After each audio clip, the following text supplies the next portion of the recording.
Welcome to our podcast, where we dive into the fascinating world of animals. We cover it all: wildlife conservation and unique species to ethical care practices and animal behavior.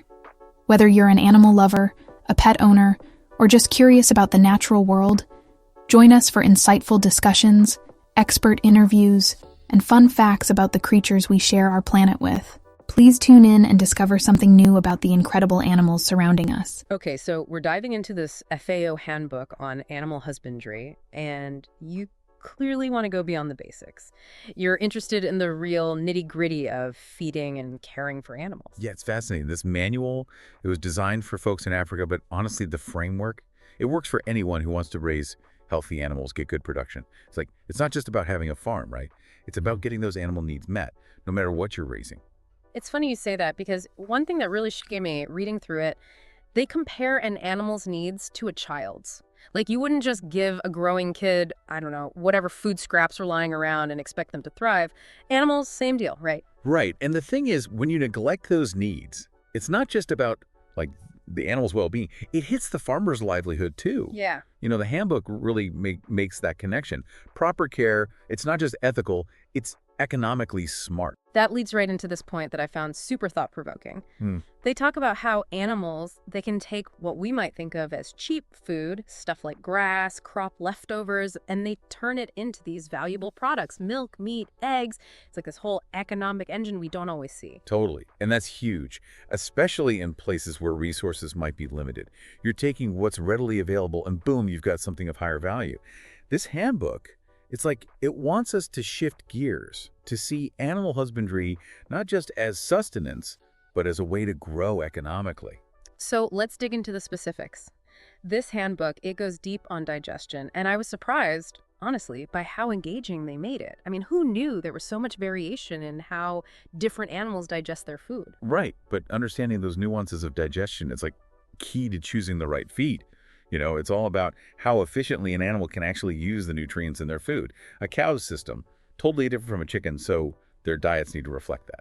Makes perfect sense. You can't just swap their feed and expect the same outcome, right? Exactly. It's like, just because two people can eat a slice of pizza doesn't mean they're getting the same nutritional value out of it. And to make this point about food value clear, they introduced this concept, fodder units. Okay, I have to admit, when I first saw that fodder units, I thought, oh boy, here comes the complicated stuff. But it's actually pretty cool once you wrap your head around it. So break it down for us. So picture this. They use paddy rice as their baseline. 1 kilogram, that's 1 fodder unit. Now, say you've got another feed, some type of grass, and its fodder unit value is, let's say, 0.5. That tells you instantly you'd need twice as much of that grass to equal the nutritional value of that paddy rice. So it's like a universal translator for animal feed. I can already see how this could help farmers make better decisions about what they're feeding their animals, really optimize things. For sure. And here's where it gets even cooler. The handbook points out that even within the same herd, animals don't always use food with the same efficiency. Like, you could have 2 cows, same breed, eating the exact same amount, but their bodies might be extracting different levels of nutrition from it. Whoa, really? That's wild. So what kind of things can cause those variations within a single herd? Genetics, maybe? Could be genetics, yeah. Yeah. Stress levels, even in animals' metabolism. It really highlights how complex this all is. It's not a one-size-fits-all approach, and this handbook gets that. It's about observation, management, truly getting the best out of each animal. So we've covered digestion, those fodder units. Now I want to get into what the handbook calls strategic feeding, basically going beyond just letting animals graze whenever, wherever. This is about crafting a feeding plan, right? Getting the best growth, the best production. It feels like we're moving from general care to something more targeted. Yeah, and this is where the handbook gets really practical. They know grazing is essential, but it might not always cut it. Especially, think about those drier months. Pasture's not as lush, right? Those nitrogen-rich feed supplements, they become key, filling those nutritional gaps. Right, so you're supplementing even if they've got good grazing, just making sure they're covered. Are there specific types of supplements that the handbook recommends? Absolutely, they get into the specifics. You've got your oil cakes, grains, even things like meat meal or fish meal can be good supplements. Important thing is balance. Animals need that variety, just like we do. Right, it's not just about hitting a certain number of calories. Speaking of essential nutrients, the handbook talks about minerals. Huge. minerals, so easy to overlook, right? Mhm. But those micronutrients, they're critical. Calcium, phosphorus, salt, trace minerals, all that. Yeah. Animals need them just like us for healthy bones, for reproduction, overall well-being, you name it. It's amazing how these little things can make such a big difference in the long run. And of course, we can't forget water. Got to have clean, accessible water. The handbook really emphasizes that too. For sure. Dehydration, huge problem. Animals, just like people. Affects their growth, their immune system, the whole 9 yards. One of the coolest things I found was their advice on food prep. Like it's not just giving the animals food, it's making sure they can actually digest it well, you know? Crushing grains, for example, makes them easier to digest. Cooking certain tubers can increase their nutritional value. Exactly. It's about maximizing those nutrients, minimizing waste. Good for the animals, good for the farmer's bottom line. And speaking of making the most of things, the handbook is all about consistent feeding, year-round. So not just like showering them with food when times are good and then letting them scrape by when things are leaner. There are actual downsides to being inconsistent with feeding, right? Oh, yeah. Inconsistent feeding. It messes with their growth, their milk production, everything. Think of it like this. Consistent feeding, it's an investment. You're investing in their health long-term, which pays off for everyone. Makes sense. Now let's shift gears a bit. Pasture management, something that I think a lot of people don't really think about. The handbook stresses that it's not just about having enough grass, it's about having the right kind of grass. Right. Remember those fodder units we talked about? Some grasses are just more nutritious, and that's where pasture management comes in. A mismanaged pasture, it's going to be full of plants that don't offer as much nutritional value, so those animals are working harder for less, I basically. feel like the difference between, I don't know, a salad bar with all the good stuff versus one with just iceberg lettuce, not exactly a gourmet experience. So how do we improve our pastures? What are some of the techniques the handbook recommends? One of the big ones is rotational grazing. Instead of letting the animals roam free, you divide the pasture into sections, paddocks. You rotate the animals systematically. This gives those overgrazed areas a chance to recover. It encourages the growth of those more desirable, nutrient-rich plants. Makes sense. Give the land a break, let it replenish. And I'm guessing this also helps keep those less desirable plants in check. Exactly. It's about working with nature, not against it.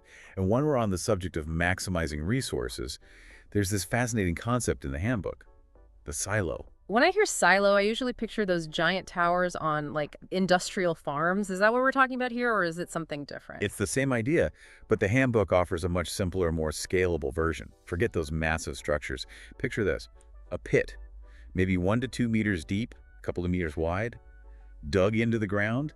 That's your basic silo. Okay, that's a lot more approachable than I was imagining. But how does a hole in the ground become a food storage unit? It's pretty ingenious, actually. You line the bottom with stones for drainage, and then you start layering in your cut grass, packing it down tight to get rid of as much air as possible. Ah, so you're creating that anaerobic environment, like when you're fermenting something. That's how you preserve the nutrients in the grass, right? Exactly. Once it's full, seal it up with earth and stones, make it airtight, watertight.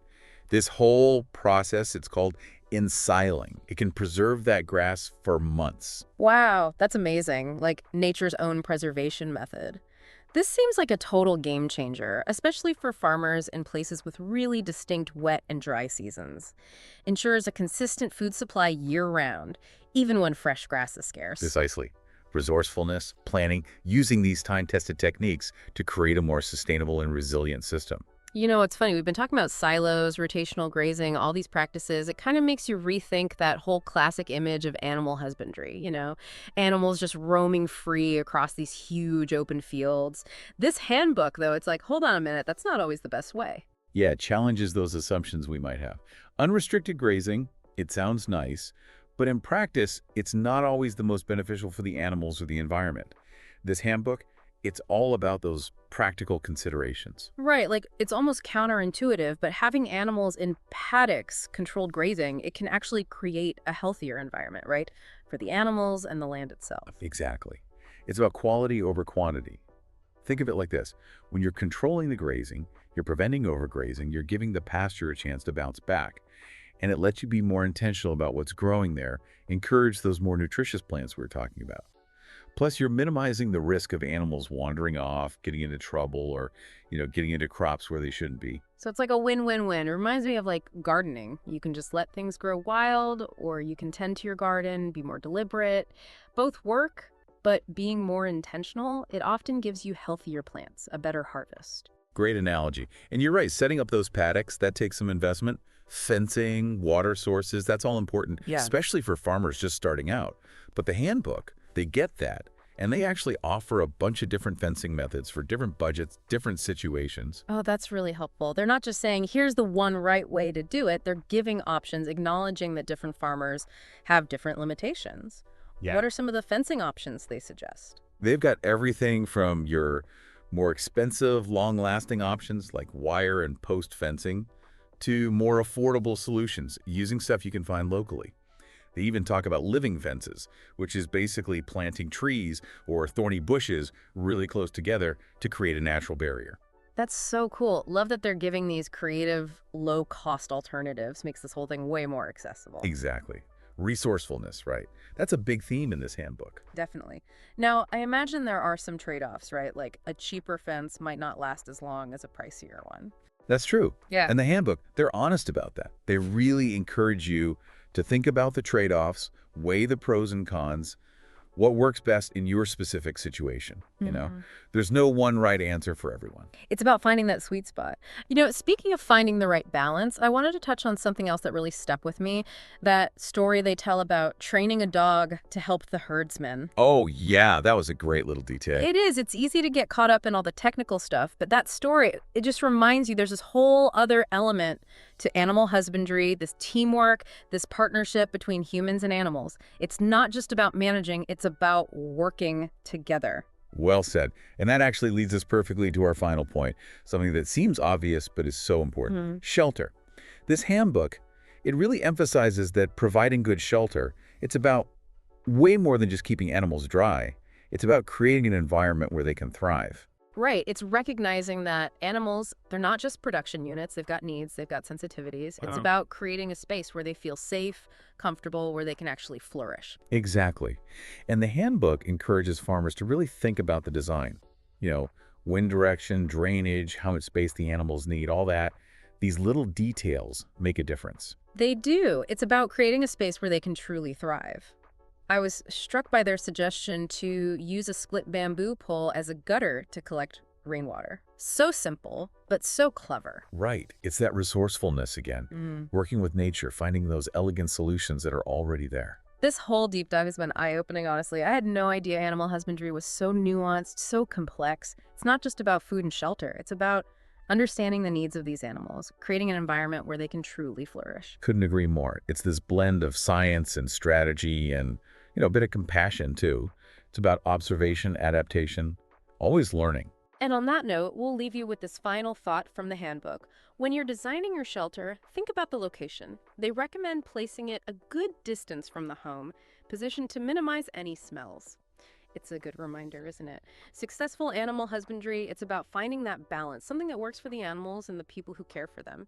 It's about creating a system where everyone benefits, where everyone thrives.